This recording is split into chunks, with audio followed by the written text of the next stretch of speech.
Set out to go to Luigi area as leaders. First legislators, members of parliament, but we also connected with local leaders, councillors, mayors, and other local leaders. This is a place from which we've been hearing an outcry. People have reached out to us, the local leaders, but also affected people, because of the demolitions that have been ongoing. Now, as leaders, it concerned us, and that's why we said, I told my colleagues, let's go on ground. And first of all, hear what are the people saying and get to connect with them and to understand the goings on. There are a couple of challenges.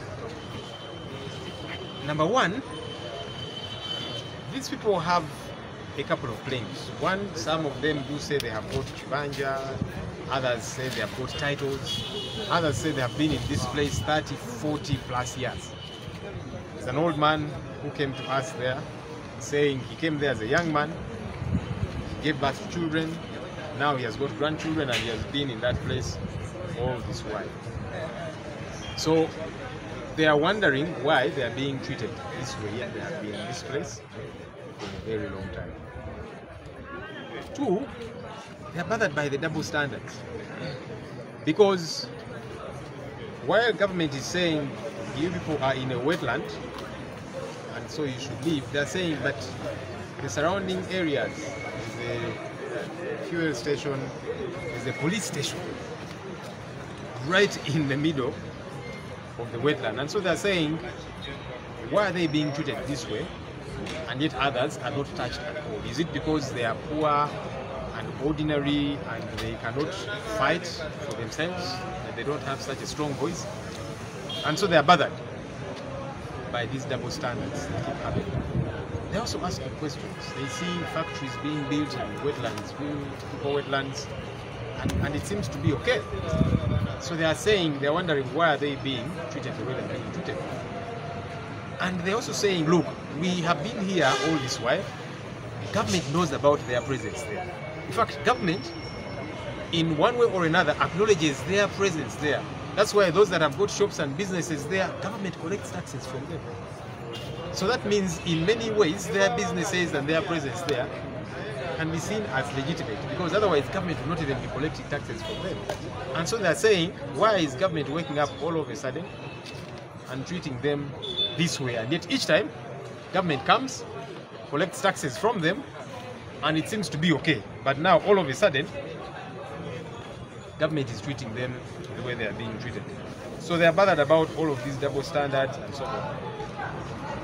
Now, I think it's problematic for government to let people settle in an area for a very long time, for years, and you let them be there like they have been there all of these years, only for you to wake up all of a sudden, throw them out, break their houses, and that kind of thing. Where have you been all the while? That's a critical question. Why have you let them put up these big, huge structures, which don't come up overnight? You know, there was a flood, a huge-story building, and several others that have been there all of this while. They were built, and it took time for them to be built. And government was watching. Why? Why did they watch and now they wait last minute after all of these things have happened? We must be organized as leaders. It's important. Also, the double standards have got to stop. Now, we went to engage, and you saw the reaction of police and the military. They fired bullets and tear gas. I am hoping people have not gotten injured. I'm sure some have gotten injured. We're still trying to make an assessment. But why? Because as leaders, we have gone to listen to these people. Already you have hurt them bad enough. They have lost their livelihood, they've lost their homes and so on. And now, as leaders, we have gone to engage with them, and you don't even want us to engage with them. Because these are issues we must be debating about in Parliament and elsewhere. Because I want to stand up on the floor of Parliament and ask the relevant ministers to respond to these cries of these ordinary people. But I must first find out, together with my colleagues in Parliament, must first find out what is on ground, what's happening. But then we go to engage with these people, bullets, tear gas, and so on.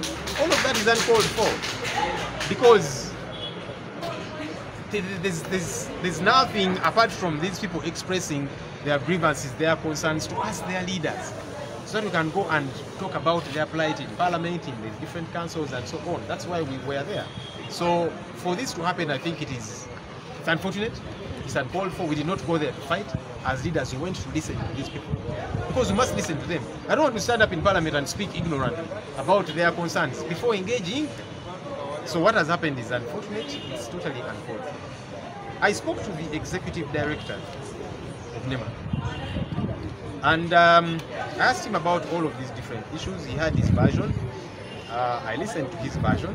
I told him the version that the people on ground are saying, their concerns, the fact that they've been there for all of this while, the fact that they have title and all of these different things, and so on and so forth. And we had a lengthy engagement about it. I asked him, as I was ending my call with him, I said, let's see how we find a meeting point. Let's plan and have a meeting with these people. Don't sit in your offices and just send orders. These are human beings, these are citizens, law abiding, and that's why they pay taxes. Let's engage with them. Let's plan a meeting where we can have some leaders and some of their representatives attend that meeting. They get to listen to you as NEMA and government, and you listen to them also. It's important, so that we get to engage, so that these people are listened to as well. They have their concerns, they have their cries. Let's listen to them as leaders. You see, government is supposed to be like a parent. As a parent, you listen to all your children. Even when you think your child has done something wrong, you don't get a hammer and hit them on the head to kill them. No. And now government is behaving that way, unfortunately. So that was my ask of him, something that he listened to and he actually bought. I'm hoping that he will follow through. I'm hoping that they will not exert pressure on him for that not to happen. All right? So that's the way civilized societies get to happen. You get to meet the people, they listen to you, you listen to them and have an engagement. Because these are not rebels. If government can have talks with rebels, how about citizens, tax-paying citizens? Surely. We need to rise above certain things as leaders. We must be able to lead our people and not rule them. There's a difference. So, tunambirabe bisinga twabyogeredde eri tusinkana abantu b'omu Lubigi. Abantu bano bazenga batukubira amasimu beemulugunya gye tuli n'abakulembeze b'ekitundu ekyo. So nengamba abakulembeze bannanga ababaka n'abalala ne bakansalazi bameeya tugendeko mu kitundu ekyo tuwulirize abantu bano. Bali tunayogera ku nsonga zino kubanga njagala nyimire mu palamenti mbuze minisita ku kikwatako minisita bonna. Naye nga byenjogerako mbimanyi nga nsimaze okutegeera ki ekiri ku ground. So kwe kugendayo olwaleero ne bakulembeze bannange okuwuliriza abantu bano. Abantu bano balina ennyiike, balina ensonga zaabwe, bagamba naye bazimba ebizimbe bino n'emyaka gino gyonna gavumenti ebatunyirira. Babaddewo abamu bagamba babaddewo emyaka 3, myaka 4, abamu bakadde bazaaliddewo abaana n'abazuukulu, babaddewo ebbanga eyo. Abantu bano bagamba nti gavumenti n'okubeerawo kwabwe kumanyiiko. Era kyovudde olaba gavumenti basolozaamu omusolo, babadde balinawo zi businesses n'ebirala, era nga gavumenti ebajjamu omusolo. Nate kaakati ebeefuulidde mu ngeri bo gye batategeera. Tebagamba nti naye lwaki waliwo enkola ey'abaana n'ebyana. Awo wennyini waliwo police station, yo tebagizuddeko. Waliwo essuduliro y'amafuta, n'ezi businesses endala, bawulira amafactory ge bazimba mu ntobazi naki. Naye kati bo bagamba lwaki bayisibwa bwe bati. Kwemulugunya kwe balina. Naye ate nga bagamba nti baweereddwa na chance kubawuliriza. So tugenzeyo kubasisinkana okubayamuko nabo. Mulabe poliisi n'amagye bazaawo bakubye amasasi, bakubye tiyagaasi. Neneebuuza bano si bayeekera. Tuze okuwayamuko nabo okubawuliriza ng'abakulembeze baabwe. Kakati amasasi ne tiyagaasi byaki? Olwedde abantu mbanyigiriza tebalina wakusula, bizinesi zaabwe zonna muzisaanyizaawo. Kati twagala tubawulirize, tugende eri gye tutuula nga twogera oluzungu, twogere ku nsonga zaabwe. Naye kati tiyagaasi, masasi, kwegamba olaba obutiitiizi obw'ekika ekyawaggulu, obuswavu obutategeerekeka. Kibadde tekyetaagisa kukola bintu ebyo. Nayogeddeko ne Idi owa NEMA. Ne mugamba nti kaakati sookera ddala abantu bano balina okwemulugunya kwabwe, balina ensonga zaabwe. Waawo nammwe mwine ezammwe, tutuule. Abantu bano balina abakulembeze ne batutuzeetaliza basobola okubavaamu, mutuule mubawulirize nabo babawulirize.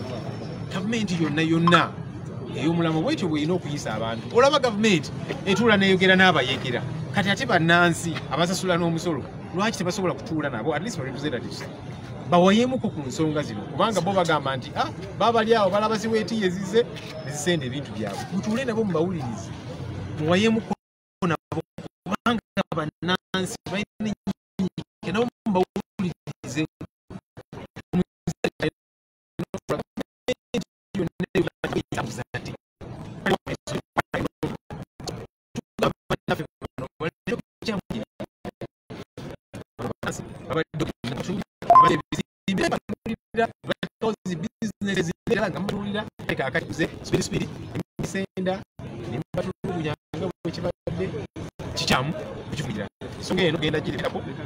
Following up atusuubire nti executive director wanne matete bamuteekeko akazito ne meeting ereme kubeerayo kubanga yansuubiza nti meeting ejja kubeerayo tuwayemuko ku nsonga zino n'abantu bano nabo bafune chance babawulirize ensonga zino zonna. Nsonga ki poliisi gyekuwadde okulemesa okweyongerayo okulambula era embeera ebadde etakukubaawo? Well, wali wazaawo nga yeeyita Osi agambye nti Pius simumanyi simulabye abadde ayambadde n'ekijaketi binnya siriraba rank gyaliko byonna nga tebitegeerekeka era nga mumulaba n'obutirizi bwayogera nabo bwayogera bwadduka temugasokokale zempulizanga mpulirize nabo kiyogera naniki awoza nti temulina kubeerawo wano naki ne mugamba naye kaakati ffe ng'abakulembeze tuze tuwulira ebintu bino tetuze kulwana tuze kuwuliriza abantu bano nsonga kibo ze balina tugende okuzoogerako mu paalamenti n'awalala nga tubawuliriza nga tumanyi ki kye bagamba nga tetugende ine twogere ebyaffe so mubalabe nga badde mu paniki ndoza abagambe kakati mukubirewo amasasi ne tiyagaasi nga balinga zi robot so kyekibaddewo naye nga bwe ŋŋambye nga tekyetaagisa omukono ogw'ekyuma kino tegwetaagisa bano si bayeekera ate n'ekirala bali mu kwogera n'abakulembeze baabwe batuwa ensonga zaabwe mwolwedde mubanyigiriza kati batuwulira ensonga zaabwe tuziteeseeko tulabe engeri gye tulungamya ensonga zino zonna ekyo nakyo temukyagala. Lwaki abantu mwagala okubanyigiriza ennyo nti n'amaloboozi gaabwe temwagala gaveeyo? Kikyamu tukivumirira. Taata Lubigi nsaba kwogerako nabo. Taata Lubigi nze bannange mbasaamukkirize eddoboozi lyange amannya gange nzeka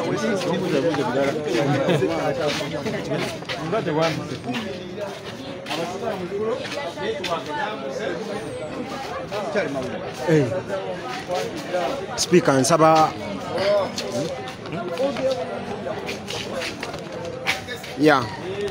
yes omulabi waffe ali ku Lujjuliro TV oyo speaker we Nansana era nga y'omu kubatwala Nansana. Speaker nsaba gw'omu abadde ku ssiini nsaba obulire ku balabi baffe ab'Olujjuliro TV ekibadde ku ssiini. Era nga mbadde mujja mugoberera ku ssiini poliisi etaddewo embeera nga teyagala bakulembeze abalonde bayogereko n'abantu abanyigirizibwa okulaba wawe tutandikira okuyamba abantu baffe nti kino ekyajja ekyokusenda abantu kuva mu Lubigi ne Ganda yonna bajja buzinga nkuba ne batandika kusenda abantu nga tebabawuliriza tebabadde warning tewali kye bakoze. So kati ng'abakulembeze ekyo kimala oggwawo twagala kulaba nti ffe ng'abakulembeze tuyamba tutya. Ate n'ekirala mulimu n'abantu abalala bataddeko maaka nga balaga nti nabo bagenda basenda. So nga twagala kulaba nti abo bye batannasenda tukwatagana tutya okulaba nga at least tebanyigirizibwa ate nga kutuuka ku ssa ly'abano be banyigiriziddwa then ne bano abanyigiriziddwa olwedde abasendeddwa balabe engeri at least gye babakompensatinga. Omuntu bamusendedde ennyumba ye talina waasula talina wadde sente za rent ezigenda opangisa wadda ebintu byonna babyononeddemu emifaliso bagiziise buli kimu bakiziise. So omuntu bamulesaawo abamu bataddewo ne butenti obutono obulinga enkambi z'amagye obw'amagye kwebakamu bwe basitulo. So bwe tuba nga tuze okuwuliza abantu ekika ekyo gwe poliisi n'amagye ne mubaye ne mukozesa tiyagaasi ate okugobawo ffe ate nga abantu bennyini be mutugobamu be bantu abaatulonda mubeera nga batulemesa okuddamu okuwuliziganya n'abantu abatukola ki abaatulonda ate ng'ekyabatulondesa kutuusa ddoboozi lyabwe n'ebibaluma eri bo gye batasobola kutuuka. So kyennyamiza neffe tulowooza nti wadde byonna bibaddewo wakyaliwo ekyasobola okukolwa okulaba nga abantu bano bayambibwa then ne bana be bataddeko x baba makize bagenda okumenya nabo tulabe bayambiddwa batya zani okujja okumenya obumenyi okusenda okujjawo abantu nti lokwa mukiri yali ngalutobazi tetuganye twagala nnyo obutonde bw'ensi era twagala bukuumibwe naye ate nga bukuumibwa tulemenyigiriza abantu ebumuku actually so obumuku obunazi wa government obusooka kwe kuuma abantu n'ebintu byabwe kati obanga gwe government ojja noyonoona ebintu by'abantu ate mu kusenda okwo kwennyini n'abantu abalala ne bafiira mu kitegeeza obulamu tobukuumye n'ebintu by'abantu tobikuumye so nga gavumenti oba olemereddwa ku buvunaanyizibwa bwo nga bwe mwalayira okukolera abantu okutuusa eri abantu so ndowooza abantu banyigiriziddwa era eddoboozi yabireetaaga okweyongera. Speaker, tulabyeko ku bimotoka bya wetiye nga bikyaliwo ku siini tuwuliddeko nga bagamba ne kakati bagenda kumenya mugenda kikolemu kyekyo kati ffe ng'abakulembeze ekisooka tetulina enforcement nti omusajja abazze atadde leese ebimotoka ebigendo senda n'aleeta amagye ne poliisi nga ge galina okukuuma ebimotoka ebigendo senda ate nga poliisi kuuma abantu n'ebintu n'amagye galina kukuuma bintu bya bannayuganda ffe ng'omukulembeze sisina mundu wadde akasaale ke nsobola kukozesa kugamba w'amagye nti vaawo ne turakitayo kyova nti tubadde era tugenzeeyo era tubadde tutambula tugende tutuukaawo wennyini wali bitulakita tubagambe bannaayo kyemukola engeri gye mukikozeemu munyigiriza nnyo abantu nti wadde mwagala kutereeza lutobazi naye tebatukkiriza wadde okusemberako ebigere ebirina okutuuka we bali so yembeera eriwo naye nze ndowooza olwokuba nti tutuuseewoko ne tubako ne betwogedde naye abo embeera gye balabye abantu bakaaba sirowooza omuntu aba mumagalavu nnyo okugenda okutandika okusenda abantu nga embeera bano olwedde be basenze gye balimu bagiraba embeera y'okuba abatuuze n'okusenda ebintu byabwe poliisi neba mwe ng'abakulembeze abatuuze bagamba temukoze kimala okusitula eddoboozi okusitula eddoboozi era nakino gye tuliko okuba kusitula eddoboozi naye era nga kyenga weŋŋambye nti nze ndi mukulembeze sisobola wadde okukwata omuggo gutunuza muwaaki muwamagye ng'ayina emmundu nze omuggo ngutunuze oba olugalo ntunuze muwamagye naye kyetukola tugenda ne tubeerawo ne twogera nabo ne tubagamba naye abantu mubanyigiriza abantu bakooye so mu mbeera eyo okutuusa eddoboozi yaffe ate bajja ne batugobesa tiya gaasi kitegeeza nti ffe kyetukola ekyokutuukirira eri abantu abatulonda n'okuwulira eddoboozi lyabwe lituusa gye lirina otutuuka bo bennyini baba tebakyagala so ffe tuba tukoze omulimu gwaffe ate era tukyagukola nti tukyatuusa eddoboozi lyabo abanyigirizibwa bo gye batasobola ddituusa. Mu bigambo byebyo omulabe waffe aliko yes omulabe waffe ali ku Lugiryo TV nze mwaga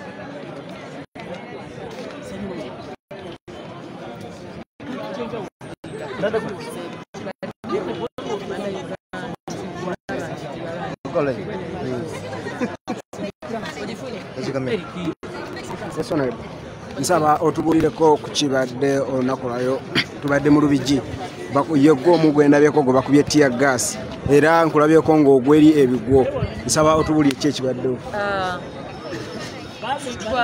Twategeeza mukama waffe leader of opposition ensonga ezifa ku kuki era ezifa ku bantu baffe ng'abakiise b'ekitundu nga tetukakatako okubanga twongera okutwala ensonga zaabwe ne tuzijja mu Wakiso ne tuzijja mu Lubaga mwe ziri ne tuzitwala mu paliamenti ya Uganda era muffe leader of opposition y'omu ku batutwala mu paliamenti ya Uganda ate ku ludda lwaffe ffe lwe twogererako ye mukama waffe n'olwekyo mukama waffe olwaleero tuze tubulirire era n'atuuka wakati mu kuwuliriza abantu baffe wakati mu nsonga zino twali tulina okwongera okulambula okulaba damage ekoleddwa abantu bano n'okumanya boundaries ki eza Lubigi nga bwe zitambudde n'okulaba ku baani abatannasendebwa nga nabo balagibwa nti bali mu ntobazi naye kituweddeko abasirikale bavudde gye bavudde era nga we bakola mu kulemesa bannayuganda okubeerawo bazze ne batandika tukuba mu tiyagas fenna nga amaaso tetukyalaba era maliriza nze ngudde mu mazzi gejjiri mu Lubigi mwennyini naye kati embeera ng'eyo kati ffe tuzze tugudde mu ddakiika naye abantu baffe bayise mu buzibu bungi abantu baffe bali mu kaaba abantu baffe bali mu nnaku ate ensonga ze twagala tulooze nti nno tugenda kubeera nga bweti pakapaka kituweddeko nti tebaagala ate bannayuganda bawulirwe naye tujja kukoma kubanga ffe tweyama kubanga tubeerawo bantu baffe katube nga tugudde mu Lubigi katube nga gaffe tufunye obuzibu nti tiyagaasa tuli bubi naye tujja kumalirira okwongera okuyimirira n'abantu ensonga zino tugenda zizongerayo. Honorable, tulabyeko ebimoloka bya wetiye ebyamenye era nga bikyaliwo ku siini tuwuliddeko nga bagamba bagenda kuddamu okumenya twagadde tubikwatire wamu kubanga nga mukama waffe obagambye leader of opposition eyogedde dda ne Idi Wadema ku nsonga eno katwaga kulaba bayimirira n'ekigambo kyabwe nti oli wagamba nti katusooke tumale okutuula mukola abantu oba bayogera nga balimba kyetwagala okugenda maaso tulabe.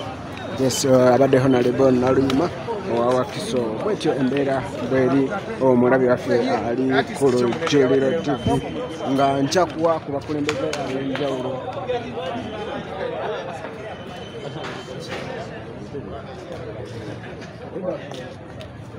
Come on. I got my room service.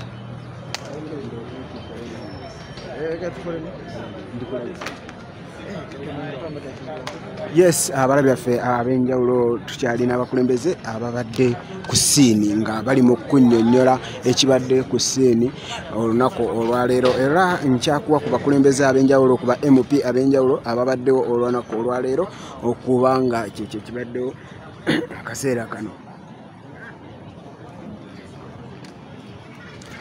Yes, omulabi waffe aliko tovaako nkyakuwa ku bakulembeze ab'enjawulo akaseera kano ababadde ku ssiini kubadde ku ba MPs ba councillors era olunaku lwali lubadde lwa bunkenke nnyo olunaku nnyo lwa bunkenke. Honorable nsaba obuuze ku balabi baffe ab'Olujjuliro TV era obabuulire ekibadde ku ssiini.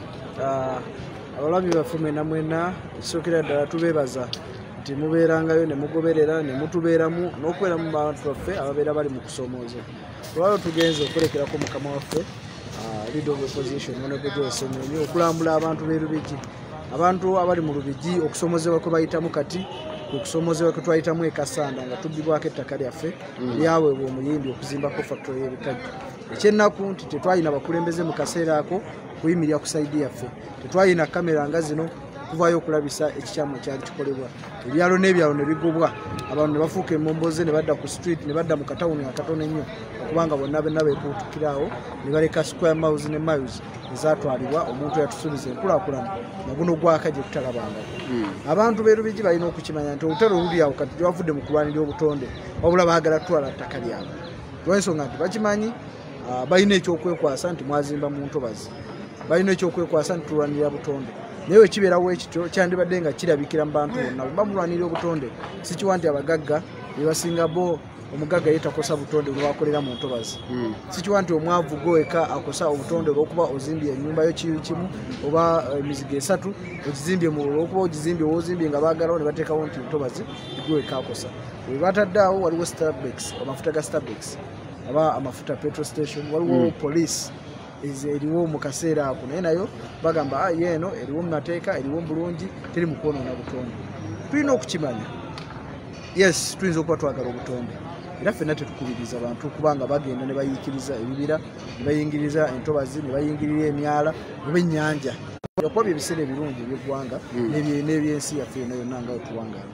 Naye kinene ekiri mu Lubigi mulimu obunafu obwa gavumenti, mulimu obunafu obw'abakulembeze abaaliwo mu kaseera ako, mulimu obunafu obwabo abali mu kuteekesa mu maaso ebikolwa binene oba abali mu kweforcinga sisitemu eno. Ti abantu omuntu abaddewo myaka 5 yajja mu kifo azimbyemu amaka azaaliddemu aweredde abaana be toyina yadde n'ekimu kye wali omugambye kuva ku ntandikwa mu approvinze plan nga district n'azimba mumuggyako omusolo awerera abaana be mujja newe ne mumubala mwajja ne mumubala nga murecognizinga nti maka wegali eraga ekitundu ekyo kirimu abasulamu ne muteekamu n'abantu mwina ne chairperson w'ekyalo kitegeeza ekyalo ekyo kimanyiddwa era gavumenti abantu bakiweebwa omusolo. Nemwe ne mujja ne mugamba nti wano twagalawo bano abantu bali mu ntobazi buli lunaku lumu nga tembawadde nakikulabula tembawadde alternative we bagenda okuza famire zaabwe ne mugenda ne mutwala abantu abo ne mubajjako ebyabwe ne mubaleka mu nnaku. Nzikiriza poliisi ekoze ekimala okutulugunya bannansi, ekoze ekimala okubateekamu amaziga abantu ababiddwako ebyabwe, amayumba agoononeddwa, emirimu egiweddewo. Ndowooza obulumi obwo bumala. Twandibadde tusuubira nti ate tebayongera kugenda mu maaso abantu bano babayite batuule nabo kuba abantu tubakubiriza ne tubaga bannaayo mwekuume temutwalira amateeka mu ngalo kuba bano abasajja muba mwongedde bawa ebyokwekwasa lwaki balina okubateekako omukono ogw'ekyuma. Honorable tulabyeko ebimotoka biweetiye nga ebyamenya abantu nga bikyaliwo era nga poliisi era yeri mu bakuuma nga golooza bagenda kwongera kuddamu okumenya oba tekigenda kubaawo.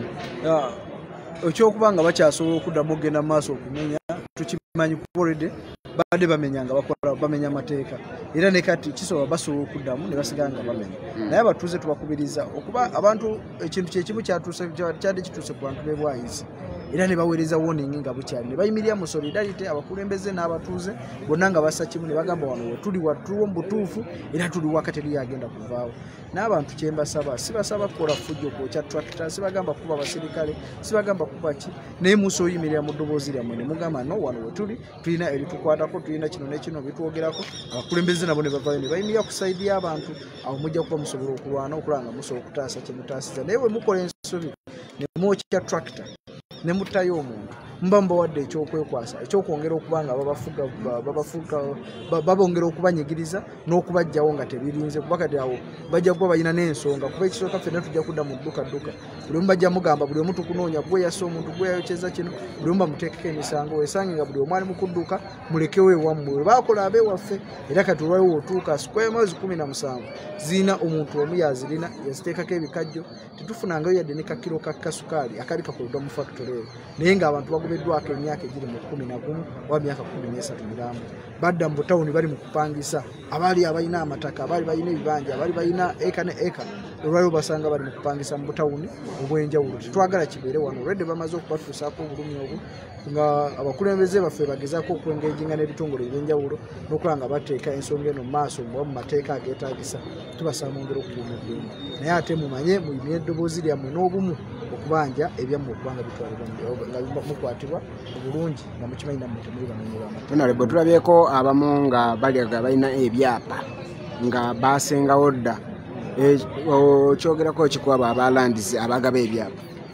System tugimanyi system nfu era ng'abantu bonna bagambye nti kino kivudde mu kuba nti balwanira butonde wabula kibba ttaka kitegeeza kiba kibba ttaka yes bajja kujja na buli kimu balage nti n'ebyapa ebyo mwabifuna mu bukyamu era bajja balaga nti biyinza okuba bisobola okusazibwamu naye nga tubagambye nti etteeka weeriri lijja kubakuuma mwongere okukwatagana n'abakulembeze mwongere okuwuliziganya n'abakulembeze bammwe ate nammwe bennyini mwekulemu akakiiko akagenda okukulembera ensonga eno akagenda okubanga kasobola otambula oba tojja kwesanga nti ekyalo kyonna kyonna kijja tambula kigende mu landizi tojja kwesanga nti kyonna kyonna kinagenda mu meeting za nema naye mulina okwekolamu komiti ey'abantu abali trusted era abali willing okubanga balwanirira mmwe okubanga musobola okukuusa ensonga eno. Nkakasanga kino kyekimu ku ebyo bye bandiyise ebigwa bitalaze nga opposition wing oba bannaffe abawabula gavumenti mulina akakiiko aka ebigwa bitalaze era ensonga eno mwe mweteeseteese gyenganga mutya? No, opposition teri mu ministry ya disaster oba ebigwa bitalaze kuba ebigwa bitalaze mainly erina okuba nga eriwo resource ne sente zetutalina nga opposition kitegeeza ebigwa bitalaze oba ebintu ebituukayo ebyenjawulo tukola kudduukirira either tugenda kudduukirira ne sente oba n'obuyambi obw'emmere ne tweyitamu ne tukolera wamu ng'abakulembeze ne tubaako kye tukuŋŋaanya naye ebiseera ebisinga wano tubadde tugenze kubadduukirira kuwulira emiranga gyabwe n'okwongera okulaba tufune policies ezisobola okubayambako kuba mubimu bye beemulugunya akulaba nga ddala bisaanidde okuba nga omuntu awulirwa abantu baba tebawuliddwa tebaweddwa chance yadde n'okubabonera nti kale nandivudde wano eno naye mpaamu ebbanga nzigyewo kuba birina byonna byenkoze emyaka 5 gennyina obulamu bwange byonna bwonna bwenkoze oba mutwalo oba 10 bwenakola nga nabizimbamu ennyumba eno nyinako emizigo gyange nyinamu abaana bange byembadde nkola kati bw'ojja n'ongoba mu lunaku lumu tompadde wa wakudde obundese nandyawo jaso amaloboozi agavuddeyo ag'abakuumaddembe betuwuliddeko omu agambye kyayise ne laale nti laale eno tubadde tetugimanyiiko bannaffe temwategeezeza poliisi nga mugenda? Poliisi tetwetaaga gitegeeza kugisaba poliisi esobola otegeezebwa nti tugenda kujja okukuba olukuŋŋaana awo we tuba twagadde kuba we tubadde omubaka w'ekitundu abaddewo era ye kennyini akonfaminze nti yadde ne OC station n'amugamba nti enkya tulina abakulembeze abagenda okujja otukyalirako ku biki ebyatutuukako era batulese ne twogera bulungi nnyo singa badde beeraliikirira nti kyetukola tebakimanyiiko twali tubasuubira abandi badde bajjirawo nga twakatuuka mu kifo naye batulese ne twogera n'abantu bulungi nnyo bwe tutusolambula ebyo bye boonoonye bebaviiriddeyo kitegeeza singa bubadde bulumbaganyo oleddewe nga twaze kwonoona oba kulumba abantu kubatuusaako bulabe singa abasinga olwedde twabakosezza ddala naye olwensonga nti kyetubaddemu badde bakimanyi kituufu naye nga tebaagala kuba chance kamera kugenda kulabisa nabikyamu ebyo n'okubabbiddwa ababbiddwako eri abo aboononeddwako eri abo ensonga lwaki bavuddeyo okutulembesa naye nga bakimanyi bye bakola babikola bweru w'amateeka era tulusira tubalabula kuba mbatunuulidde bonna bonna bantu bannaffe baganda baffe teriyo kubo ali mu mansion teriyo kubo asula mu golofa teriyo kubo nga ye landlord alina amataka eyo manene bona bona obalaba bannaffe tuwangala nabo mu bitundu eno ebyawansi tuwangala nabo mu geto tupangisa nabo ku mayumba gegamu tubonaabona kyekimu oluusi babonaabona n'okutusinga ng'omubaka obukambwe okujja okuwa nga bakuba bannaffe tiyagasi okukuba amasasi mu bantu ebyo byonna tubawoominga tubagaba byonna bye mukola mukimanye muyinza obikolera wamu nga institution ya police naye ate mujja vunaanibwa ng'omuntu ng'omubaka agoberera amateeka era amanyi enfuga ey'amateeka olowooza wandiwadde magezi ki ekitongole kya NEMA?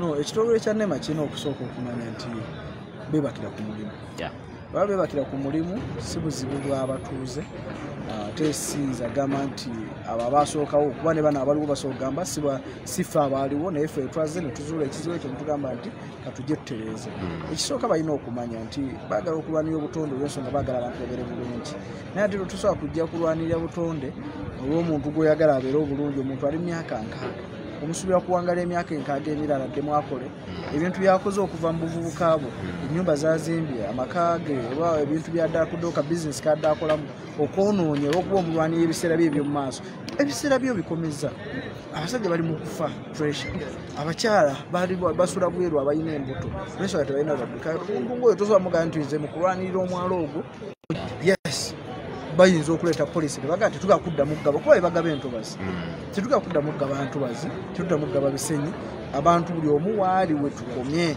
nti lubigi tugisirinze off abatuuze ade balinako ebyapa byabwe balinako ebibanja byabwe bazimbako amayumba tutaddewo mu maaka tukoma wano ne basimba ebikondo nga olaba yunula weekola nesimba ebikondo neraba nga teri agenda mu kuzimba mu road reserve era nga abantu balekawo asobola okujja nandekawo akadala naye ng'akimanyi era bye bamugambako tayinza kuba na buzibu kulweda bakimanyi yazimba mu road reserve naye akimanyi so NEMA ebadde erina okuvayo okwengeginga n'abantu okutula mu ofiisi eyo tekiyamba n'oteekawo enkola ejja mu bantu ate nga gw'otuddeyo tomaze nakulaba bulabe ki oba biki ebigenda mu maaso kukulaba ng'abakulembeze tulina okwejjamu embeera eyo ne tutuukanga ku ground okumanya ebisoomooza abantu ne biki bye bayitamu. Amanya Honorable erinnya Kabuye Frank omubaka wa Kasanda South.